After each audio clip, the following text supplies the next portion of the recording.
¿Te importa? Algunos de nosotros estamos intentando ganar una guerra. La voz de la capitana Ivarostova era tan áspera y fría como la habitación que la rodeaba. Era un lugar de azules fríos y grises apagados.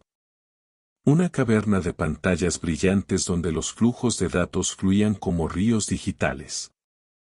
En el centro, un mapa holográfico de una remota y disputada cordillera latía con superposiciones tácticas. El único calor en todo el centro de operaciones estratégicas provenía del termómetro térmico que Thomas Whitfield sostenía en la mano.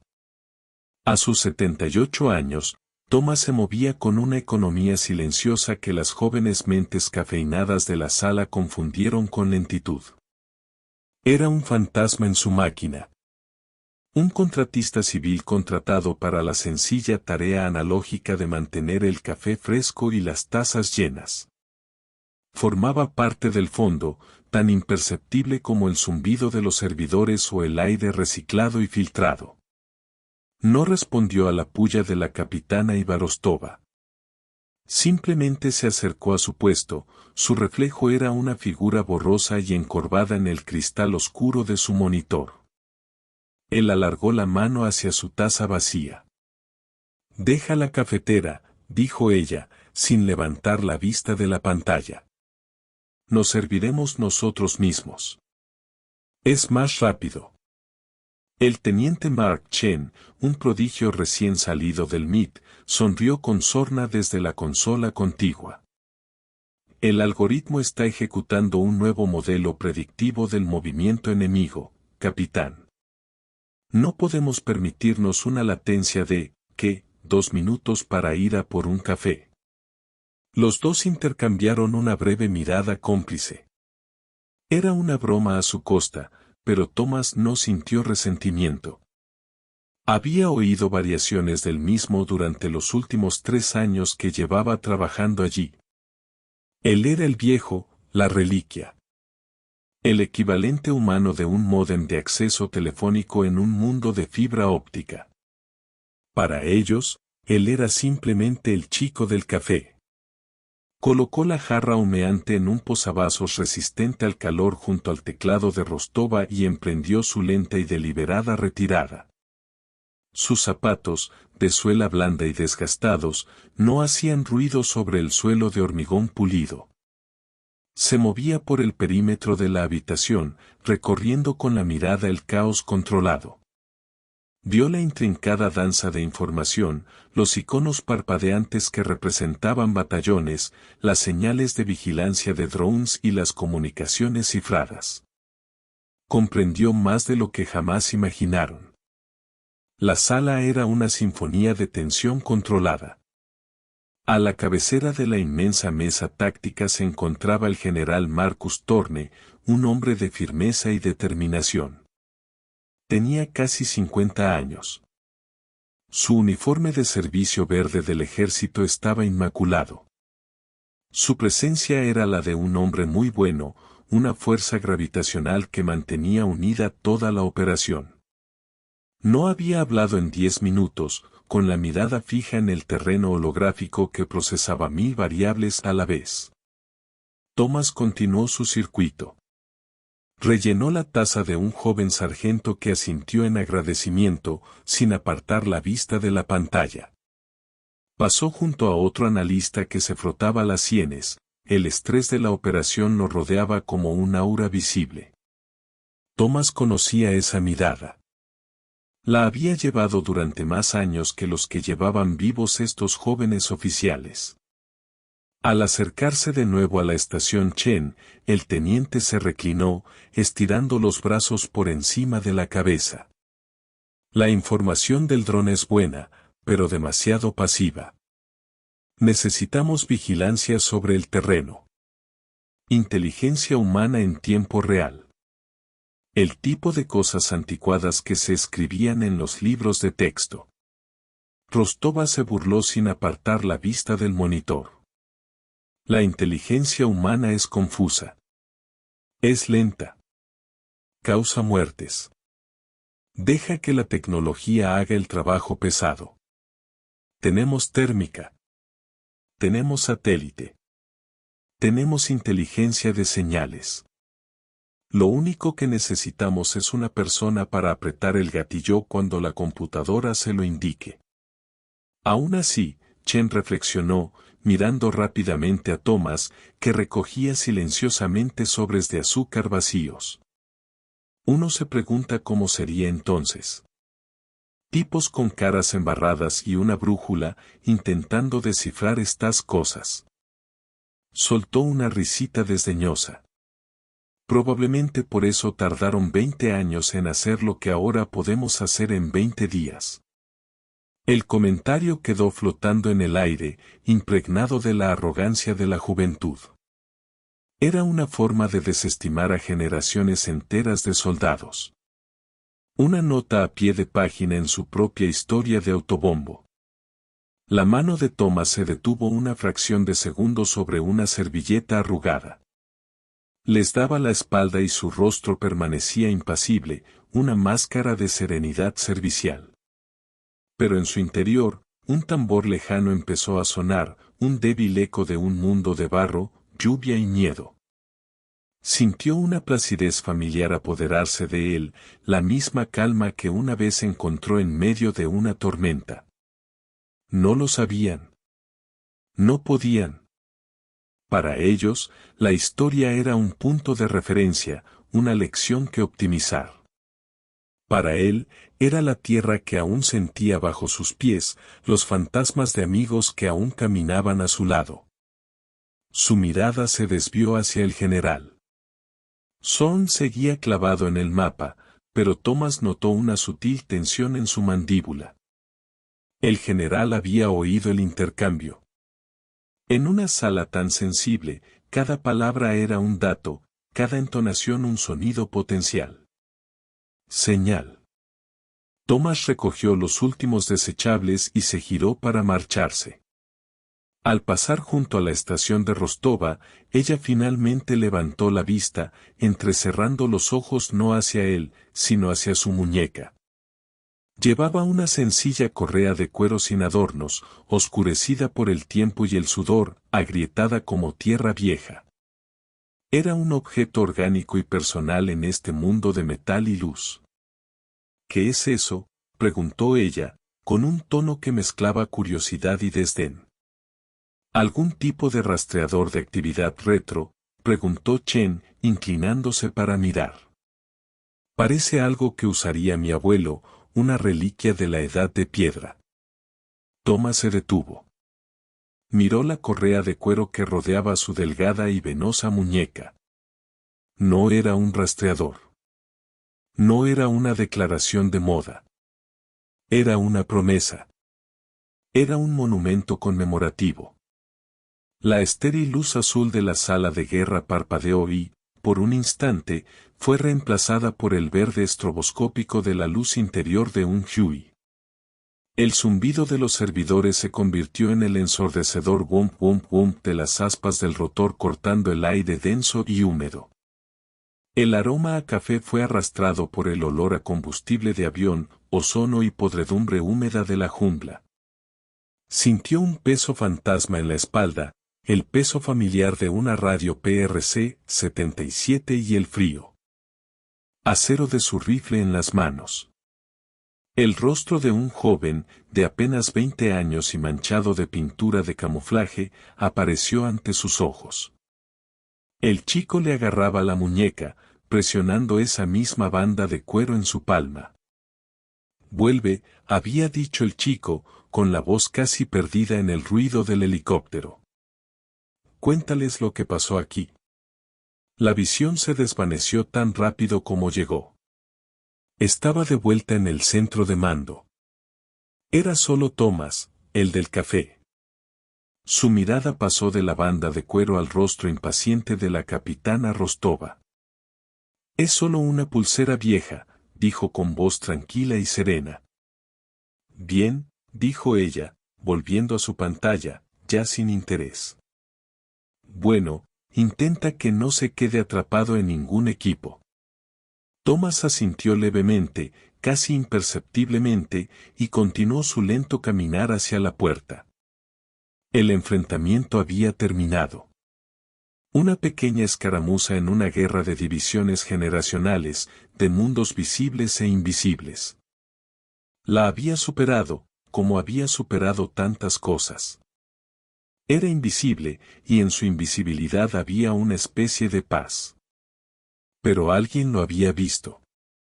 Al otro lado de la sala, el sargento de primera clase Miller, un suboficial de carrera con ojos que no se perdían nada, había observado todo el intercambio.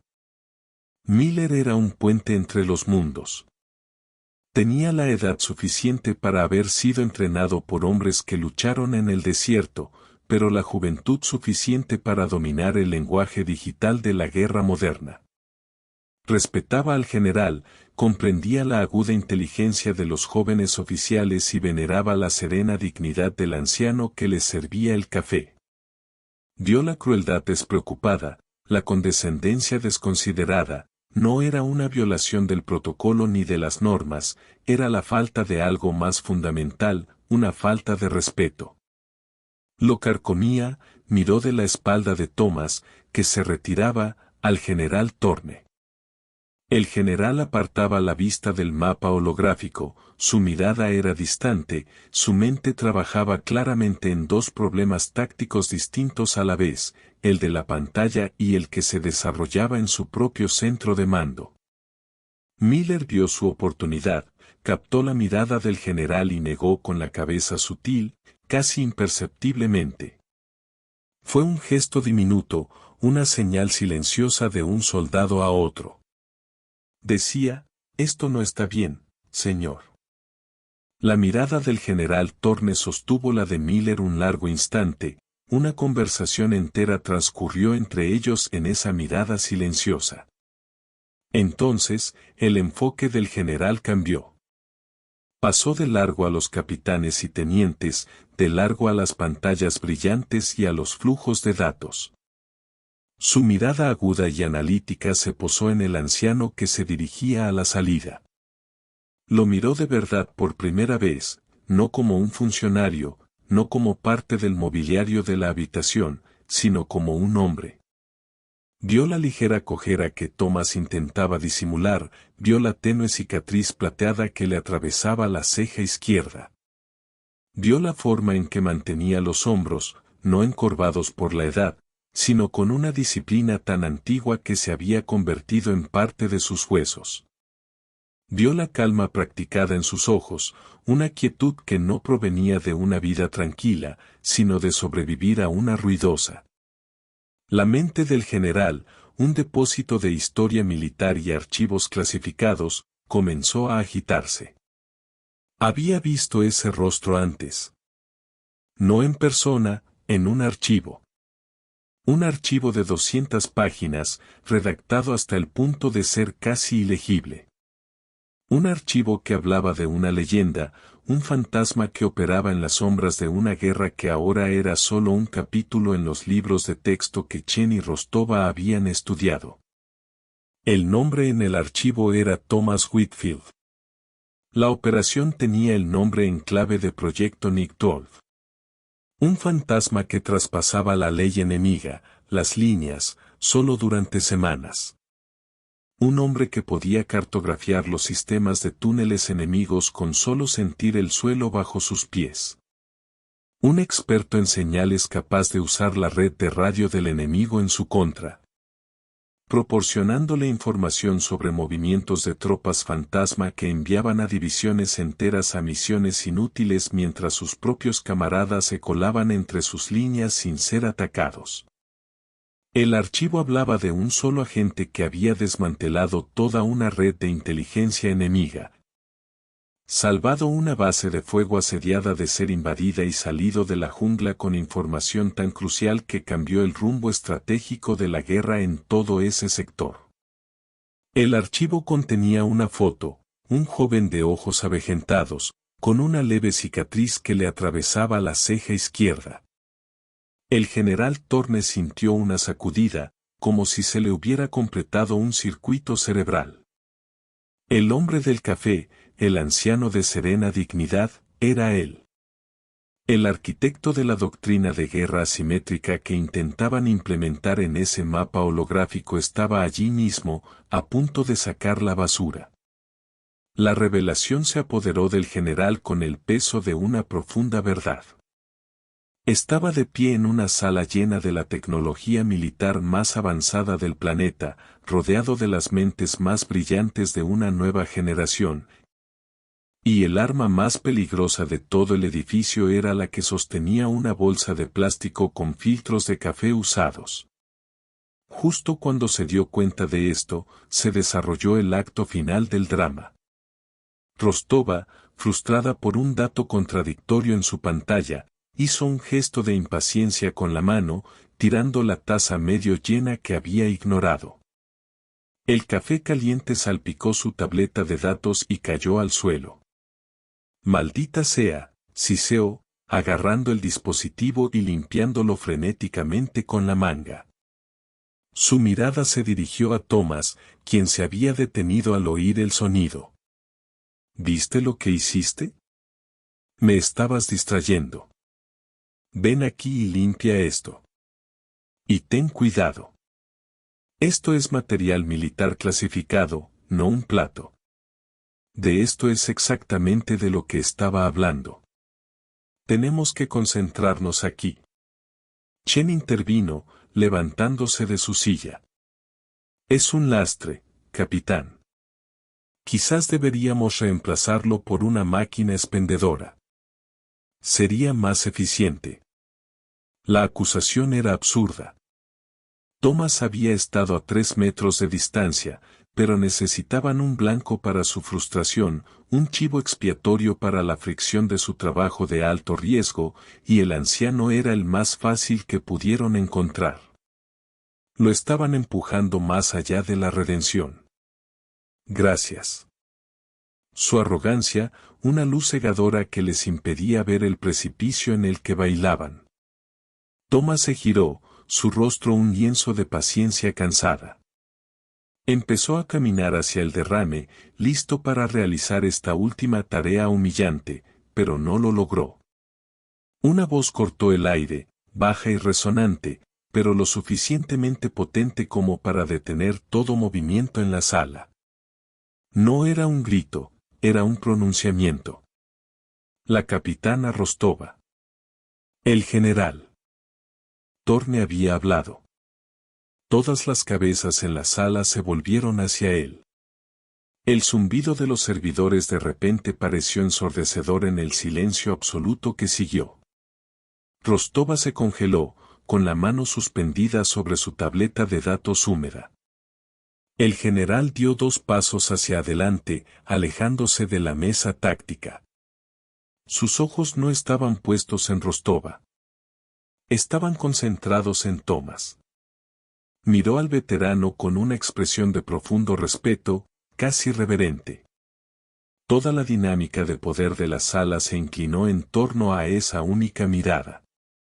Dio otro paso, sus zapatos lustrados resonando en el suelo. El sonido fue como el mazo de un juez. Entonces volvió a hablar, su voz clara y resonando en cada rincón de la sala, una sola palabra que impactó como un trueno. Niktov. Thomas se detuvo en seco. Ese nombre. No había oído ese nombre en voz alta en casi 50 años. Era una llave que abría una puerta en su mente que había mantenido cerrada con llave durante décadas. La sala de guerra, el general, los jóvenes oficiales arrogantes, todos se desvanecieron por un segundo.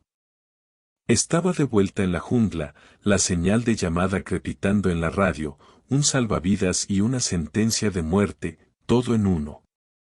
Se giró lentamente para encarar al general. Sus miradas se encontraron al otro lado de la sala, 2 soldados de épocas diferentes, conectados por un hilo de historia y sacrificio compartidos. El rostro del general Thorne era indescifrable. Pero sus ojos albergaban un universo de comprensión. Ha pasado mucho tiempo, sargento mayor, dijo.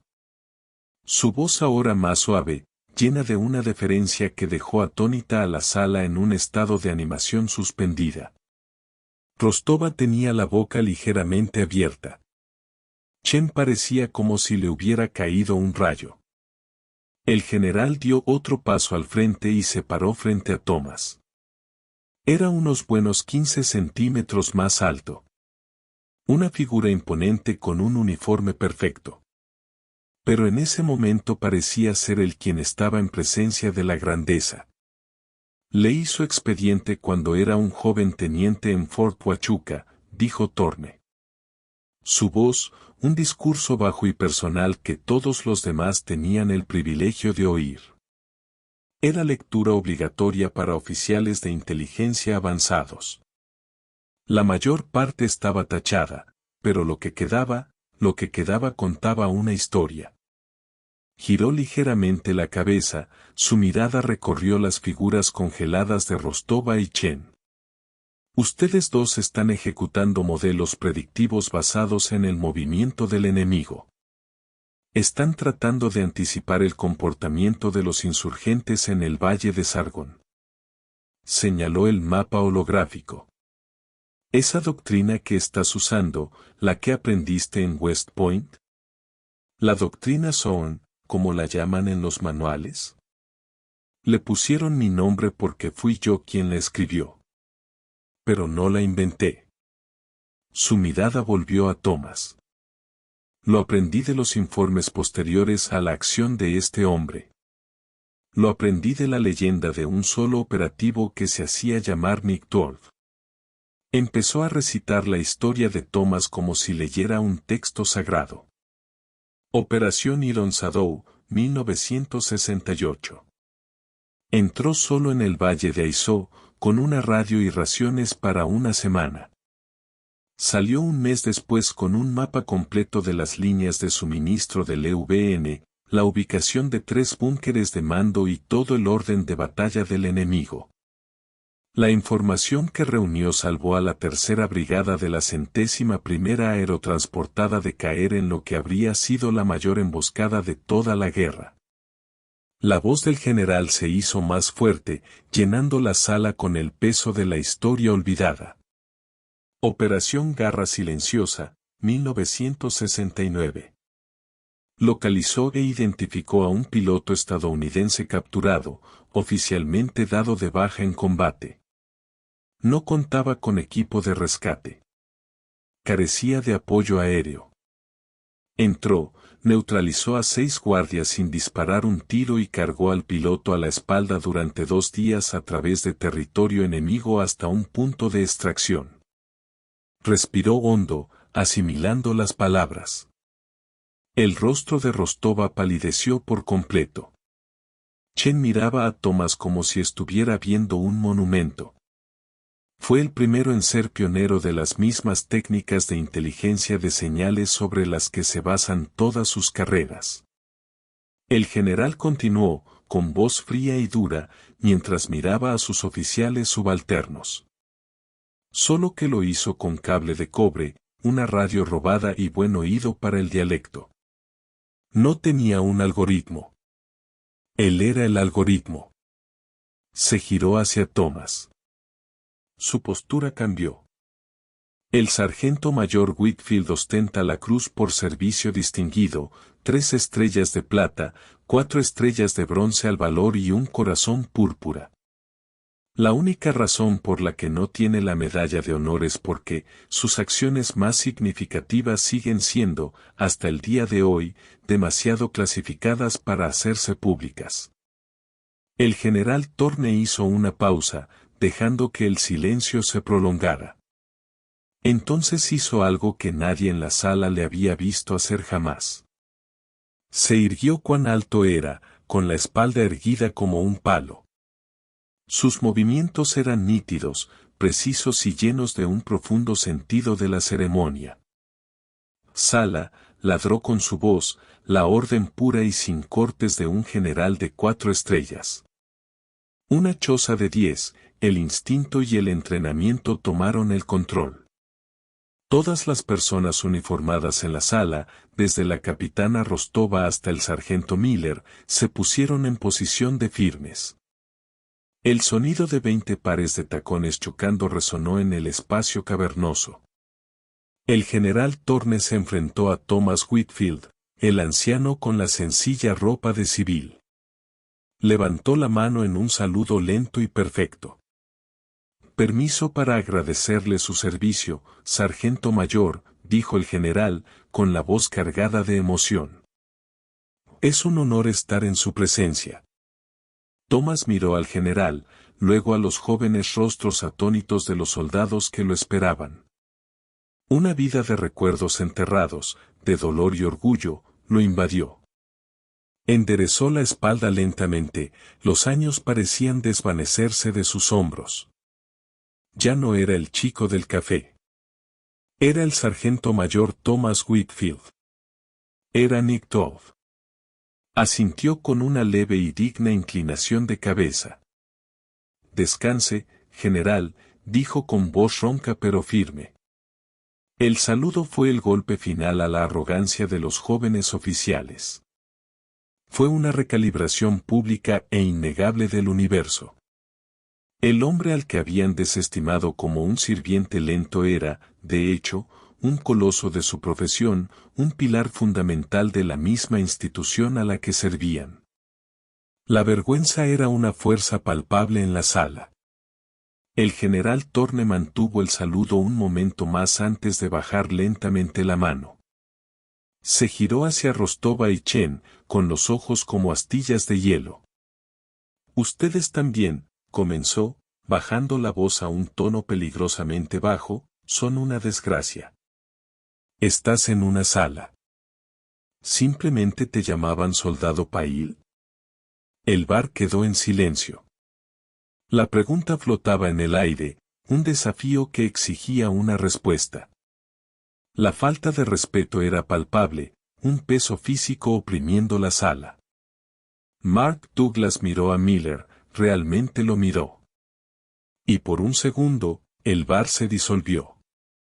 Los olores a cerveza rancia y cera para piso se desvanecieron, reemplazados al instante por el denso hedor a podrido de un suelo selvático. El aire ya no estaba acondicionado ni fresco. Era una manta sofocante de calor húmedo. Las luces de neón habían desaparecido, reemplazadas por el rayo plateado de una luna que atravesaba la triple cubierta forestal. Mark parecía joven de nuevo en este destello, con el rostro manchado de barro, su respiración superficial y controlada. Llevaba un cuchillo, no una bebida. Estaba solo. Llevaba 3 días solo tras las líneas enemigas, rastreando un objetivo que batallones enteros no habían logrado encontrar. Se movía entre el follaje sin mover una sola hoja. Era un fantasma. Era un mito. Recordó la voz de su oficial al mando por la radio, crepitante con estática, diciendo, no tenemos activos en la zona. Estás solo, Ripe. Ripe, la palabra resonó en su mente, trayendo consigo los recuerdos de cosas hechas en la oscuridad, de cargas llevadas para que otros pudieran vivir en la luz. El peso de ese nombre era más pesado que cualquier armadura. Era un nombre pronunciado en susurros por los aliados y en gritos aterrorizados por los enemigos. El destello terminó tan rápido como había comenzado.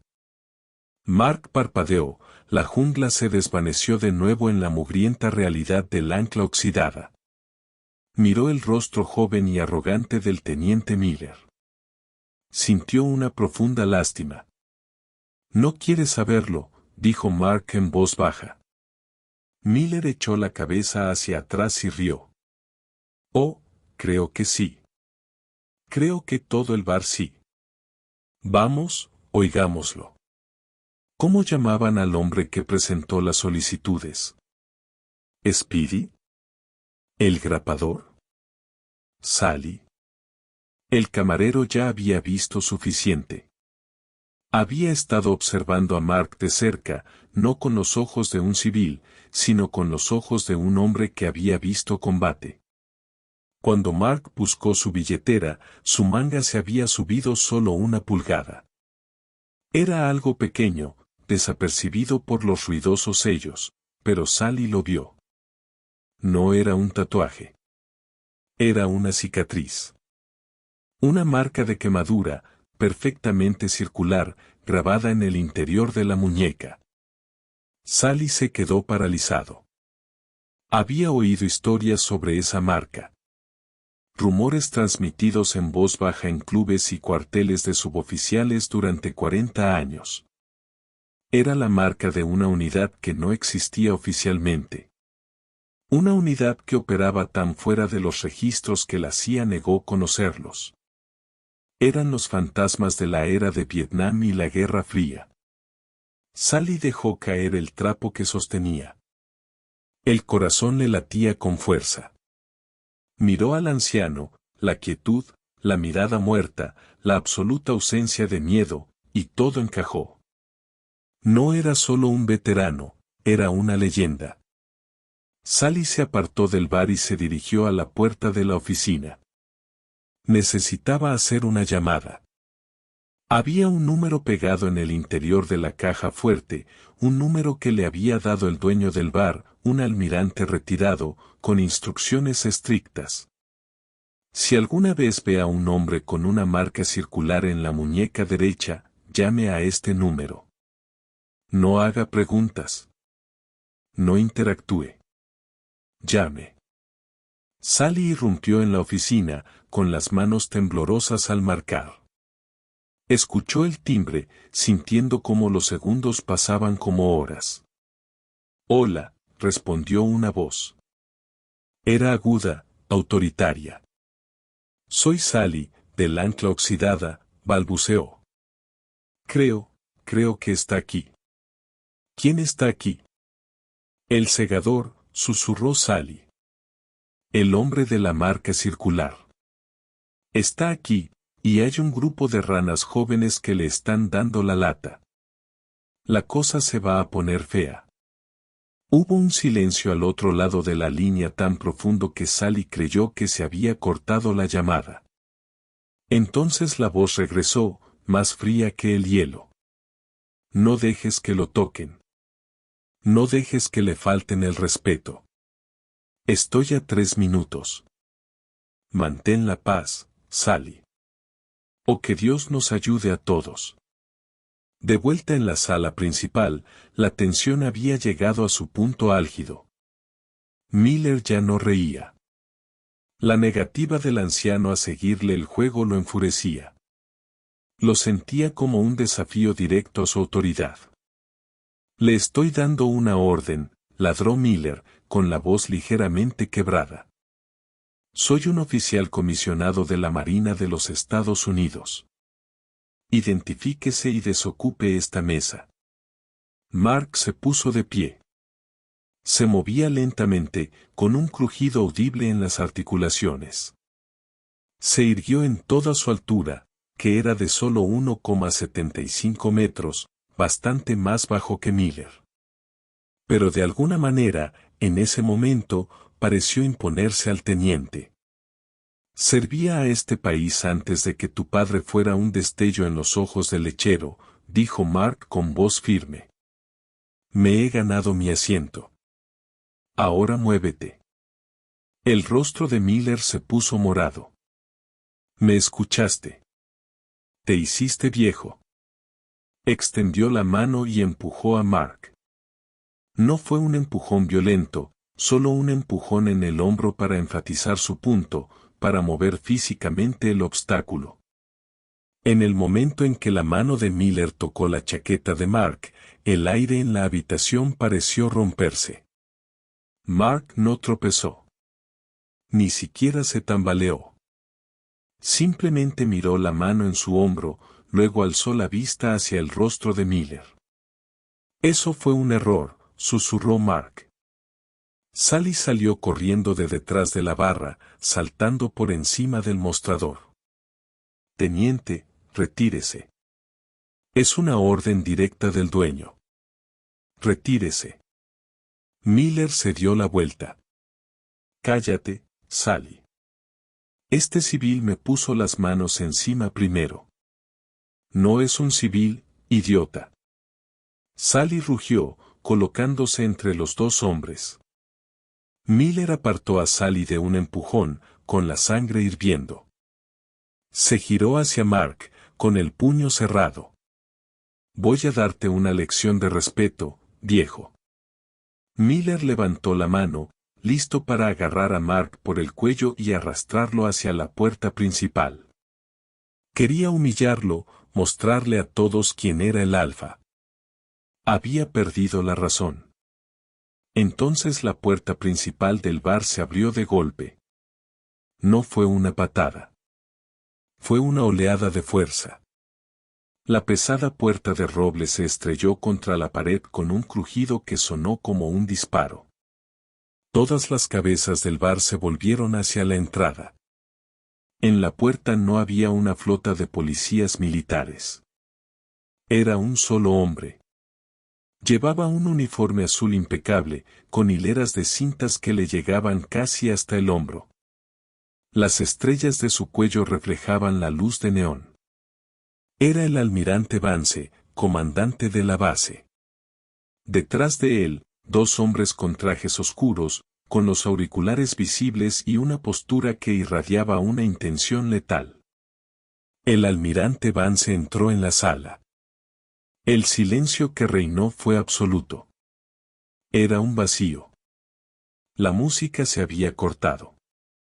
El tintineo de vasos se detuvo.